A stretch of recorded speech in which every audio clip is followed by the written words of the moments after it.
سرکار دو جہاں صلی اللہ علیہ وسلم کے غلاموں، ماہ رمضان اللہ کی مہربانی سے ہمیں یہ ملا۔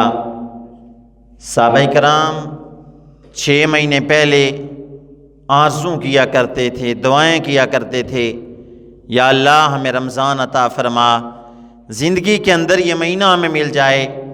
تو جب رخصت ہو جاتا بقیہ مہینے آپ غم زدہ رہتے، یعنی 6 مہینے دعائیں کرتے رہتے، جانے کے بعد 6 مہینے غم زدہ رہتے تھے کہ رمضان ہم سے جدا ہو گیا، چلا ہو گیا۔ اور اللہ کا مہمان تھا، پتہ نہیں کس حالت میں گیا، راضی گیا ناراض گیا۔ میرے حضور صلی اللہ علیہ وسلم فرماتے ہیں کہ لوگوں تمہیں پتہ چل جائے کہ رمضان میں اللہ نے کتنی برکتیں رکھی ہیں، تو تم تمنا کرو کہ کاش سارا سال ہی رمضان ہو جائے، سارا سال ہی روزے فرض رہیں، لیکن تمہیں پتہ نہیں ہے اللہ نے اس کے اندر کتنے بڑے کرم فرماتا ہے۔ میرے حضور صلی اللہ علیہ وسلم کے غلاموں، اس حدیث سے اندازہ لگا لیں کہ اللہ فرماتا ہے، اللہ کے محبوب فرماتے ہیں شعبان شہری و رمضان شہر اللہ، شعبان میرا مہینہ ہے اور رمضان میرے اللہ کا مہینہ ہے۔ یعنی مہینوں میں سے جس مہینے کو اللہ اپنا قرار دیتا ہے کہ لوگوں رمضان میرا مہینہ ہے، اس میں رب کے کرم کا عالم کیا ہوگا، رب کی رحمت کی گٹا کتنی ہوگی، کتنی رب رحمتیں اپنے بندوں پہ فرماتا ہوگا۔ پیارے آقا دو جہاں صلی اللہ علیہ وسلم کے غلاموں، ایک وادی مقدس طور سینا جہاں موسیٰ کلیم اللہ علیہ السلام چل کر جایا کرتے تھے، اور جب وہ خاص عین وادی وہ جگہ آتی تو حکم ہوتا تھا کہ اے میرے محبوب، اے میرے کلیم اللہ، اپنے نالین اتار لے، یہ ایک وادی ہے اور مقدس جگہ ہے جہاں تورات نازل ہو رہی ہے۔ حضرت موسیٰ کلیم اللہ وہاں جا کر اپنے اللہ سے کلام کرتے اور تورات لیتے۔ تو میرے حضور کے غلاموں، جس جگہ تورات نازل ہوئی وہ جگہ بڑی مقدس ہے۔ اسی طرح مکہ اور مدینہ وہاں قرآن کا نزول ہوا، وہ جگہ بھی مقدس ہیں، عام جگہ نہیں ہیں۔ مکے میں ایک بندہ نماز پڑھے 1,00,000 نمازوں کا ثواب ہے، مدینے میں ایک نماز پڑھے 50,000 نمازوں کا ثواب ہے۔ یہاں ایک پڑھے تو وہ ایک ہی ہوگی، جامعہ مسجد میں 27 کا ثواب ہوگا، لیکن جو 50,000 یا 1,00,000 ان جگہوں کو فضیلت حاصل ہے، وہ ان جگہوں کو حاصل نہیں ہے، کیونکہ وہاں قرآن نازل ہوا۔ تو میرے نبی کے غلاموں، جس شہر میں قرآن نازل ہوا وہ شہر مقدس ہے، تو پھر کہنے دو جس مہینے میں رب کا قرآن نازل ہوا وہ مہینہ بھی عام مہینوں کی طرح نہیں ہے، وہ مہینہ مقدس ہے۔ میرے حضور فرماتے ہیں جو ایک نفل پڑھے اس کو فرض کے برابر ثواب ہے، جو ایک فرض پڑھے اس بندے کو 70 فرض کے برابر ثواب اللہ دیتا ہے۔ اب دیکھیے ہر طرف مہنگائی ہے، لوگ بڑے پریشان ہیں، لیکن دنیا کے بازاروں میں مہنگائی ہے، لیکن رب نے آخرت کی سیل لگا دی ہے کہ لوگوں ایک نیکی کرو اس کا 70 گنا ثواب دیا جائے گا۔ ادھر مہنگائی ہے، ادھر سست پائی ہے، تو فرمایا ادھر کے بجائے ادھر توجہ کر لو۔ او دسترخوان پر کھانے زیادہ ہوں تو مزہ زیادہ ہوتا ہے، لیکن ایک چیز سے بھی افطاری ہو سکتی ہے، تو فرمایا اس طرف توجہ زیادہ کرو کیونکہ آخرت کی سیل لگی ہے۔ بندے دنیا کمانے کے چکر میں رہتا ہے، لیکن یہ مہینہ رب کی خاص مہربانیوں میں سے ہے، رب نے یہ مہینہ دیا ہے، اس میں رب اپنے بندوں پر بڑا کرم فرماتا ہے، اللہ بڑا مہربان ہوتا ہے۔ یہاں تک کہ ابو ہریرہ رضی اللہ تعالیٰ عنہ راوی ہیں، پیارے آقا دو جہاں صلی اللہ علیہ وسلم نے فرمایا کہ اس مہینے کے اندر جب اس کی آمد ہوتی ہے اللہ جنت کے دروازے ہی کھول دیتا ہے اور پھر دوزخ کے دروازے بند ہو جاتے ہیں، اور یہاں تک کہ ہم کوئی بھی گناہ کرتے ہیں کہتے ہیں یہ شیطان نے کروایا، تو اللہ اس مہینے میں شیطان کو بھی بند کر دیتا ہے، وہ بھی قید ہو جاتا ہے۔ بندے اب نہ جنت میں جائے، تیری اپنی مرضی، رب نے تیرا دشمن ہی قید کر دیا، تیرے لیے جنت کے سارے دروازے کھول دیے، دوزخ کے اللہ نے بند کر دیے، اب جنت میں جانے کے موقع آسان کر دیے اور دوزخ میں جانے کی گنجائش کم کر دی ہے، لیکن تیرا اپنا نصیب، تیری مرضی کہ تو روزے رکھتا ہے یا تو علل اعلان کھاتا ہے یا اس مہمان کی بے حرمتی کرتا ہے، ناقدری کرتا ہے۔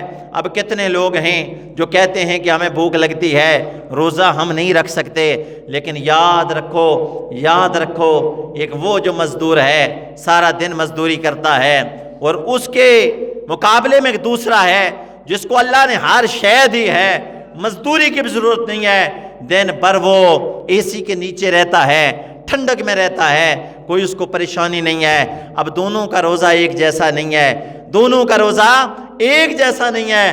وہ جس طرح علامہ اقبال نے کہا تھا، الفاظ و معنی میں تفاوت نہیں، لیکن ملا کی اذان اور ہے، مجاہد کی اذان اور ہے۔ وہ یہاں بھی اذان وہی ہے، میدان جہاد میں بھی اذان وہی ہے، وہاں بھی مقصد اللہ کو راضی کرنا ہے، لیکن یہاں بھی مقصد اللہ کو راضی کرنا ہے۔ لیکن وہ قلندر لاہوری نے فرمایا کہ ملا کی اذان اور ہے، مجاہد کی اذان اور ہے، یہاں تو پنکھے لگے ہوئے ہیں، ان کے نیچے اذان اور ہے، لیکن میدان جہاد میں گرمی ہے، وہاں گرمیوں میں اذان دینا اور ہے۔ اور پھر میرے رسول کے غلاموں، وہاں تلواریں ہیں، یہاں تو پنکھے ٹھنڈی ہوائیں دے رہے ہیں، لیکن وہاں دشمن سامنے کھڑا ہے۔ اس طرح غریب کا روزہ، امیر کا روزہ ایک جیسے نہیں ہو سکتے۔ غریب جو دن بھر مزدوری کرتا ہے اس کا روزہ اور ہے، امیر کا روزہ اور ہے۔ اور جو مجاہد کی اذان ہے اس میں پوری قوم کی تقدیر بدل رہی ہے، وہاں لوگوں کو فتح حاصل ہو رہی ہے۔ یہاں ایک مؤذن کی اذان پر تھوڑے سے لوگ آ رہے ہیں۔ فرمایا جس طرح اذانوں میں فرق ہے، اسی طرح روزے کے اندر بھی اللہ نے بڑا فرق رکھا ہے۔ غریب کا روزہ اور ہے اور امیر کا روزہ اور ہے۔ تو میرے رؤوف الرحیم نبی صلی اللہ علیہ وسلم کے غلاموں، جو غریب ہوتا ہے اس کو اللہ نے دونوں جہانوں میں ایک جیسا نہیں بنایا کہ ادھر کمزور اور ماڑا ہے ادھر بھی ماڑا رہے گا۔ میرے حضور فرماتے ہیں 500 سال وہ پہلے جنت میں جائے گا، امیر 500 سال کے بعد جنت میں جائے گا۔ اگر ادھر لذتیں، دنیا کی نعمتیں اللہ نے زیادہ دی ہیں تو پھر ادھر دیر سے وہ ملیں گی۔ تو غریب کو اگر ادھر کم ہیں تو غریب ادھر پھر جلدی جنت کے اندر جائے گا۔ لیکن ایک بات میں تجربے سے کہتا ہوں، جس طرح میرے حضور صلی اللہ علیہ وسلم کی حدیثوں سے ملتا ہے، قرآن میں اس کا نام رمضان آیا ہے، حدیث قرآن پاک کی آیت ہے شہر رمضان الذی انزل فیہ القرآن۔ رمضان کا معنی علماء نے فرمایا جلا دینا، ختم کر دینا، یعنی بندے کے گناہوں کو ختم کر دیتا ہے۔ اور حدیثوں پاک میں اس کے 3 نام آئے ہیں۔ ایک آیا ہے ماہ صبر، کہ یہ صبر والا مہینہ ہے۔ صبر والا کس طرح کہ حلال نعمتیں رب کی پڑی ہیں لیکن جرت ہی نہیں کرتا اٹھاؤں، کیونکہ اللہ کا حکم ہے، اللہ کا حکم ہے۔ اسی لیے تو حدیث پاک آپ کو پچھلے جمعے میں بھی سنائی تھی کہ میرے حضور فرماتے ہیں مجھے وہ کچھ دیا گیا جو کسی کو نہیں ملا۔ ان میں سے ایک بات یہ ہے، روزہ دار کے منہ کی بو بھی اللہ کو کستوری سے زیادہ پسند ہے۔ ارے بو تو بو ہی ہوتی ہے، خوشبو تو ہو ہی نہیں سکتی۔ یہاں تو یہ بھی اگر میرے حضور فرما دیتے کہ بو ہے لیکن اچھی ہے، پھر بھی بات بن جاتی تھی کہ بدبو ہے اچھی ہے، لیکن فرمایا کستوری سے بھی زیادہ خوشبودار ہے، اللہ کو پسند ہے۔ کستوری عرب میں سب سے مشہور خوشبو تھی، اس کو پسند کرتے تھے۔ تو میرے محبوب فرماتے ہیں اللہ کے نزدیک یہ بو بھی اللہ کو اس کستوری سے پسند ہے۔ کیوں پسند ہے؟ خوشبو اور بو کی بات نہیں، علماء فرماتے ہیں دراصل بات یہ ہے جو اللہ کے حکم کو مانتا ہے اس کا ہر عمل اللہ کو پیارا لگتا ہے، اس کا اٹھنا بھی اللہ کو پیارا، اس کا بیٹھنا بھی اللہ کو پیارا، کھانا بھی پیارا، پینا بھی پیارا۔ تو جو اللہ کے حکم کو نہیں مانتا وہ جتنے اچھے کھانے کھائے، جتنی اچھی خوشبو لگائے، وہ اللہ کو پسند نہیں ہے۔ تو بندہ مومن اس مہینے کے اندر بڑا صبر کرتا ہے، کیوں نہ ایک بند کمرہ ہو لیکن اللہ پر توکل ہوتی ہے، ایک بھروسہ یقین ہوتا ہے، کوئی دیکھے نہ دیکھے، کنڈی تو لگی ہے، دروازے بند ہیں، لیکن اللہ تو دیکھ رہا ہے، عرش والا مالک دیکھ رہا ہے۔ تو اس میں یقین اپنے اللہ پر بڑا پختہ ہوتا ہے۔ تو فرمایا ماہ صبر ہے، ماہ صبر ہے۔ جب حلال چیزوں کی طرف بندہ ہاتھ نہیں بڑھا سکتا تو پھر حرام تو بڑی مشکل ہے کہ ان کو استعمال کرے، ان سے بھی بچا رہتا ہے۔ تو میرے نبی کے غلاموں، یہ مہینہ اللہ کا خاص ایک کرم ہے، اس نے ہمیں عطا کیا ہے۔ تو پھر اس مہینے کو ماہ مواسات بھی کہا گیا، ہمدردی غم گساری کا مہینہ ہے، کہ بندے تو جتنی چیزیں اپنے دسترخوان پہ سجا لے، ایک چیز سے بھی افطاری ہو سکتی ہے تو بہتر یہ ہے وہ اپنے اڑوس پڑوس میں کسی کو دے، تاکہ اس کا ثواب بھی تمہیں مل جائے۔ اس کا ثواب کم نہیں ہوگا لیکن اتنا ثواب اللہ تمہیں بھی دے گا کہ تو نے ہمدردی کی ہے، اپنے پڑوسی کا خیال رکھا ہے۔ ایک بزرگ ہیں، وہ کہتے ہیں کہ مجھے سرکار دو جہاں صلی اللہ علیہ وسلم کی زیارت ہوئی۔ کسی نے پوچھا آپ کو کیسے زیارت ہوئی؟ کہنے لگے میں دن بھر بازار میں چلا جاتا، کیا دیکھتا؟ مزدور لوگ ہیں، مزدوروں سے بازار بھرا رہتا، چوک کے اندر وہ لوگ کھڑے ہوتے اور مزدوری کے انتظار میں بیٹھے ہوتے، کوئی سیٹھ آئے ہمیں لے جائے، ہم کام کریں، شام کو بال بچے کے ساتھ اچھی افطاری ہو جائے گی، سامان لے کر جائیں گے۔ تو میرے رؤوف الرحیم نبی صلی اللہ علیہ وسلم کے غلاموں، دن بھر ان کا یہی کام رہتا۔ تو وہ کہتے لوگوں کو دیکھتے، کچھ مزدوروں کو اپنے گھر میں لے جاتے اور کہتے یار میرے گھر میں تم نے کام نہیں کرنا، بس ادھر بیٹھ کے مدینے والے پہ درود پڑھو، درود پڑھتے جاؤ، شام کو مزدوری تمہیں دے دوں گا۔ یعنی ایسے ایسے لوگ اللہ سے ڈرنے والے بھی گزرے، مدینے والے سے سچا پیار کرنے والے گزرے، غریبوں کے ساتھ ہمدردی کرنے والے گزرے۔ کہنے لگے شام کو پوری پوری مزدوری دے دوں گا، اور شام کو ان مزدوروں کو مزدوری دے دیتے تھے اور مزدور گھر چلے جاتے۔ تو انہیں سرکار کا دیدار ہوا تو وہ کسی عاشق نے کہا، وہ عاشق اپنے انداز میں کہہ گیا، کہنے لگا کہ کوئی آیا لے کے چلا گیا، کوئی عمر پر بھی نہ پا سکا، میرے مولا تجھ سے گلا نہیں، میرے مولا تجھ سے گلا نہیں، یہ تو اپنا اپنا نصیب ہے۔ کچھ دکان ہے وہ جن پہ چیز 10 کی ملے تو وہ کہتے ہیں یہی کمائی کا مہینہ ہے، 20 کی لگا لو۔ کچھ وہ ہیں جو اللہ کی مخلوق کا بھلا کر رہے ہیں، یار لوگوں نے روزہ رکھا ہے، غریب ہیں، ان کا بھلا کرو تاکہ اچھے انداز سے افطاری تو کر لیں، یہ خوش ہو جائیں، ان کا بال بچہ وہ افطاری کریں گے تو پھر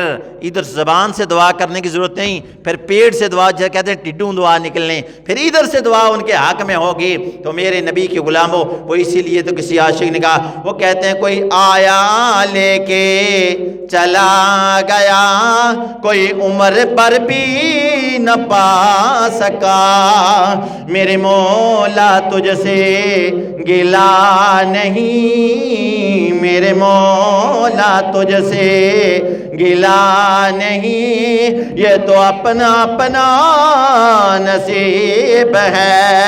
بلغ العلا بکمالہ کشف الدجا بجمالہ،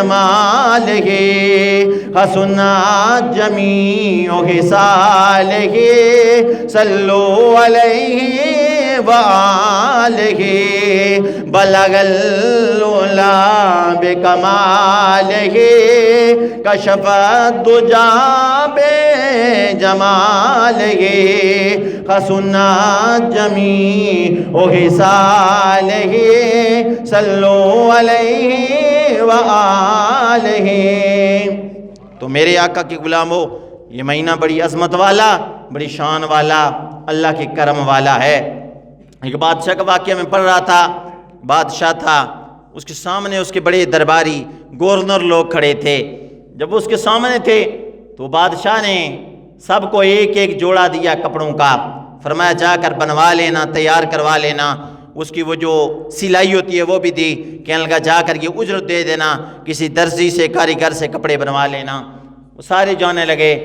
دوران سفر گورنر کو چھینک آئی، وہ کپڑا ہی تھا اس کے پاس، اس نے وہ اپنا منہ صاف کر لیا۔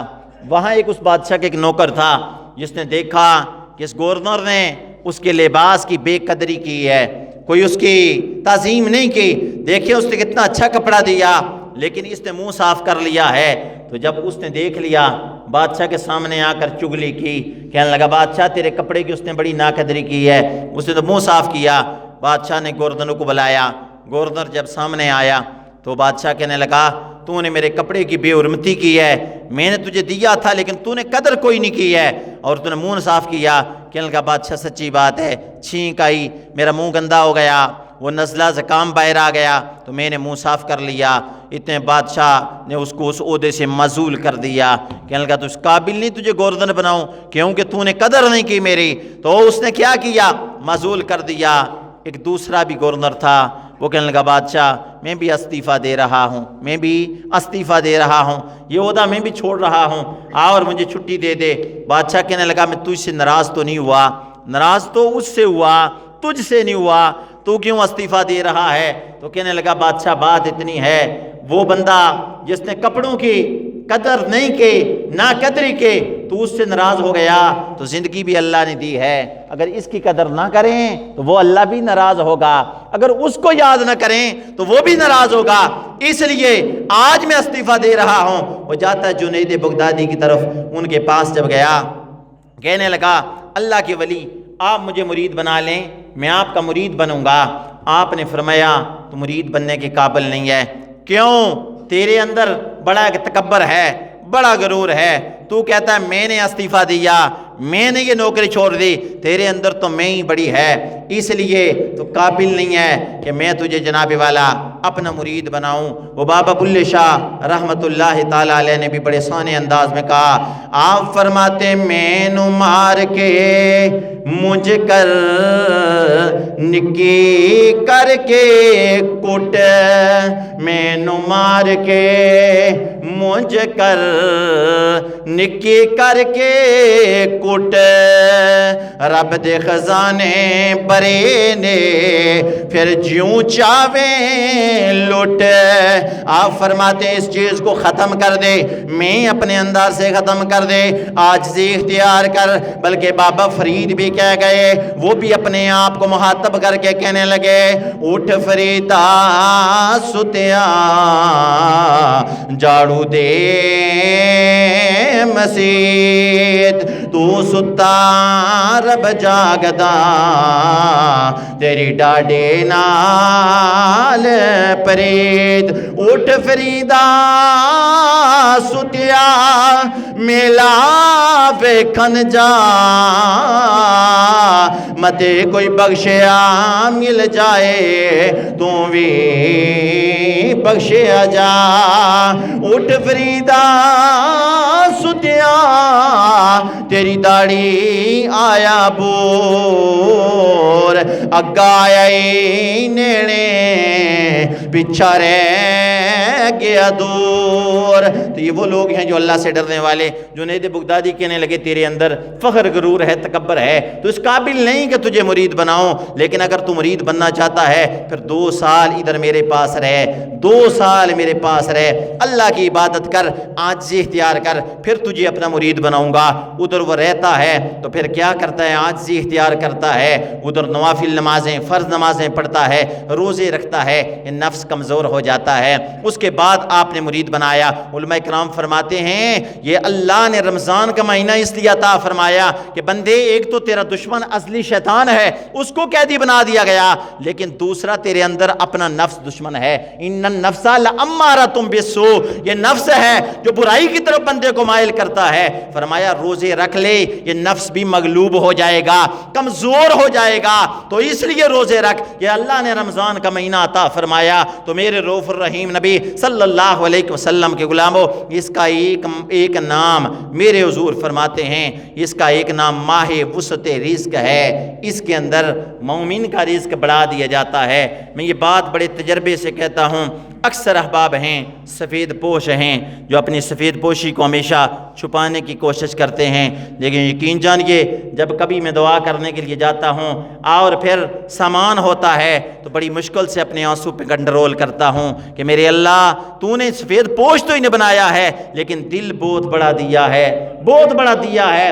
امیر لوگوں کے نصیب میں اتنی چیزیں کہاں، اگر ان کے پاس روپیہ پیسہ بھی ہو لیکن پابندی ہوگی، وہ موٹا گوشت نہیں کھانا، یہ بیماری ہو جائے گی، پابندی ہوگی کھجوریں نہیں کھانا، شوگر زیادہ ہو جائے جائے گے، لیکن غریب تو ہے غریب، لیکن رب نے دل بڑا دیا ہے، کھا بھی سب کچھ سکتا ہے، 600 کماتا ہے 400 آرام سے کھا سکتا ہے، امیر کروڑوں کماتا ہے لیکن 1000 روپیہ بھی وہ نہیں کھا سکتا، کیوں؟ ادھر سے پابندی ہے۔ تو اللہ سے یہ چیز مانگا کریں کہ اللہ جو دے اس میں برکت دے، پھر صحت بھی اچھی دے۔ تو میرے حضور فرماتے ہیں سومو تصحو، روزہ رکھو تندرست ہو جاؤ گے۔ اب دیکھیں ہم کہتے ہیں کمزور ہو جائیں گے، یہ بیماری ہو جائے گی، لیکن میرے حضور نے گارنٹی دی ہے روزہ رکھو تندرست ہو جاؤ گے، ساری بیماریاں ختم ہو جائیں گی۔ یہ معدے کی جتنی بیماریاں ہیں اس روزے کی وجہ سے ختم ہو جاتی ہیں۔ رمضان کا مہینہ اگر اللہ نے دیا ہے تو اس مہینے کے اندر اپنے اللہ کو راضی کریں، رب کائنات کو راضی کریں۔